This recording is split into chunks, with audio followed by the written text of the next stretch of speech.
కరుణించుమని కేకలు పెడుతున్నారు. కానీ యేసుక్రీస్తు వెళ్ళిపోతున్నాడు, జనసమూహం వెళ్ళిపోతున్నది.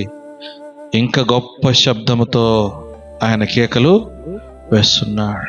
ఇదిగో శిష్యులు, అక్కడున్న అధికారులు, ఊరుకో, ఎందుకు కేకలు పెడుతున్నావు, ఆయన రాడు, ముందుకు వెళ్ళిపోయినాడు అన్నప్పుడు మళ్ళీ గొప్ప శబ్దంతో ఆ కేకలు వేసినప్పుడు యేసుక్రీస్తు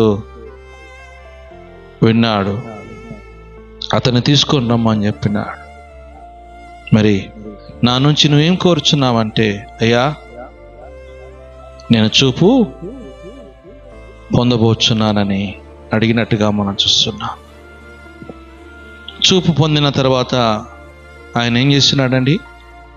దేవుని మహిమపరిచినాడు. రెండోది,